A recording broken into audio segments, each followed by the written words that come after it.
வணக்கம் and welcome to Nithya's home and kitchen. இன்றைக்கி 5 விதமான பூஜை அறை குறிப்புகளோடு தான் வந்திருக்கேன். அது என்னென்ன குறிப்புகள் அப்படின்றத பார்க்கலாம் வாங்க.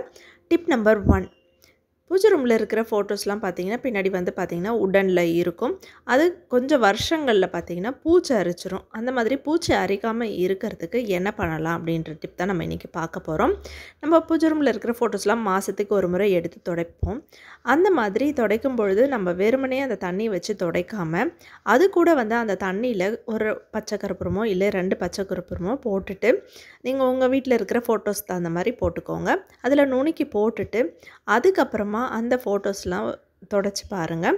பூச்சி அரிக்கவே அரிக்காது. அது மட்டும் இல்லாமல் ஃபோட்டோஸ் பின்னாடியெல்லாம் கரப்பாம்பூச்சி பல்லி இதெல்லாம் போய் அங்கே ஒளிஞ்சிக்கும். அந்த மாதிரி பூச்சிகள்லாம் அங்கே போய் சேராது. அது மட்டும் இல்லாமல் ஒட்டடை நீங்கள் 1 மாதம் எடுத்து துடைக்காமல் இருந்தீங்கன்னா பின்னாடி லைட்டாக ஒட்டடை சேர்ந்துருக்கிற மாதிரி இருக்கும் சில சமயங்களில். அந்த மாதிரி ஒட்டடையும் சேராது. நீங்கள் அதனால் பச்சை கற்பூரம் வச்சு தொடச்சி பாருங்கள். பூச்சி அரிக்கவே அரிக்காது. பூச்சியும் அந்த பக்கம் வரவே வராது.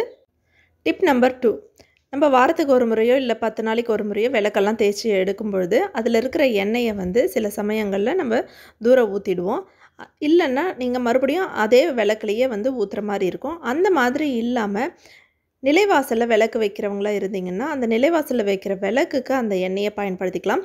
இல்லை உருளியில் நீங்கள் விளக்கு வைக்கிறதா இருந்தால் அந்த உருளியில் வைக்கிற அகலில் கூட நம்ம இந்த விளக்கில் இருக்கிற எண்ணெயை பயன்படுத்திக்கலாம். அதுக்கு புதுசாக எண்ணெய் ஊற்றணுன்ற அவசியம் இல்லை. இந்த மாதிரி நம்ம வாரத்துக்கு ஒரு முறை எடுத்து வைக்கிற எண்ணெயை வந்து நம்ம அதுக்கு பயன்படுத்திக்கலாம். இல்லை நீங்கள் சாமி ரூமுக்குள்ளவே வந்து அகல் விளக்கு யூஸ் பண்ணுறீங்க அப்படின்னா அந்த அகல் விளக்குக்குமே வந்து நீங்கள் இந்த எண்ணெயை பயன்படுத்திக்கலாம். மறுபடியும் நம்ம அதை வந்து காமாட்சி விளக்கில் வந்து ஊற்றணுன்ற அவசியம் இல்லை. அதில் வந்து நம்ம புதுசாக எண்ணெயோ இல்லை நெய்யோ நம்ம ஊற்றிக்கலாம். ஸோ இந்த டிப்புமே வந்து ட்ரை பண்ணி பாருங்கள் ஃப்ரெண்ட்ஸ். டிப் நம்பர் 3, நம்ம வீடோ இல்லை நம்ம சாமி ரூமோ நல்ல நறுமணத்தோடு இருக்கணும் அப்படின்னு நினச்சிங்கன்னா இந்த டிப்பை ஃபாலோ பண்ணுங்கள். ஒரு சின்ன கிண்ணத்துலையோ இல்லை ஒரு அகல் விளக்குலையோ 1 ஸ்பூன் அளவுக்கு சோம்பு எடுத்துக்கோங்க. அது கூடவே வந்து ஒரு 4 ஏலக்காய் போட்டுக்கிட்டு அது கூட வந்து ஒரு 2 பச்சை கற்பூரம் சேர்த்துக்கிட்டு அது பூஜை ரூமில் ஒரு மூலையிலையோ இல்லை பூஜை ஷெல்ஃப் மட்டும்தான் இருக்குன்னா அந்த ஷெல்ஃபில் ஒரு ஓரத்துலையோ இல்லை வீட்லேயே எங்கள் வீடு ஃபுல்லாகவே எல்லா ரூம்லேயுமே நல்ல நறுமணம் வரணும்னு நினச்சிங்கன்னா எல்லா ரூம்லேயுமே ஒரு சின்ன கிண்ணத்துலையோ இல்லை அகல் விளக்குங்கள்லையோ வந்து நீங்கள் எல்லா ரூம்லேயுமே கூட இதெல்லாம் வச்சிட்டிங்க அப்படின்னா நல்ல நறுமணம் வரும். நீங்கள் உள்ளே என்டர் ஆகும் பொழுதே வந்து ஒரு பாசிட்டிவ் வைப் கிடைக்கும் உங்களுக்கு. ஸோ இந்த டிப்பை வந்து ட்ரை பண்ணி பாருங்கள் ஃப்ரெண்ட்ஸ். டிப் நம்பர் 4, இப்போ பார்த்தீங்கன்னா ஆடி மாதம் ஸ்டார்ட் ஆனதுலேருந்து காற்று வந்து பலமாக வீச ஆரம்பிச்சிருச்சு. நம்ம கோவிலுக்கு ரெகுலராக போகிறவங்களா இருந்தீங்கன்னா கற்பூரம் கொண்டு போய் ஏற்றுவீங்க. ஸோ அது வந்து சில டைமில் பார்த்திங்கன்னா ரொம்ப காற்று வேகமாக வீசும் பொழுது நம்ம ஏற்றணும் அப்படின்னா எரியவே எரியாது. ஸோ அதுக்கு வந்து நம்ம என்ன பண்ணலாம் அப்படின்னா அந்த கற்பூரத்தை நுணுக்கி போட்டுட்டு அதுக்கப்புறம் ஏற்றுனீங்க அப்படின்னா உடனே எரியும்.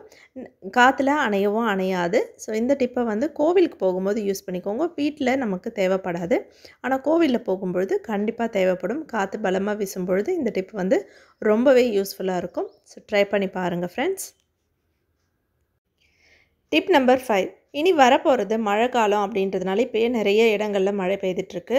ஸோ இந்த டைமில் பார்த்திங்கன்னா தீப்பெட்டி வந்து ரொம்ப நமத்து போன மாதிரி ஆகிடும். மழை டெய்லி நமக்கு பெஞ்சிட்டே இருக்கும் பொழுது பார்த்திங்கன்னா தீப்பெட்டியெல்லாம் வந்து நமத்து போன மாதிரி ஆகிடும். நம்ம டக்குன்னு வந்து ஏற்றும் பொழுது விளக்கு ஏற்றும் பொழுது எரியவே எரியாது.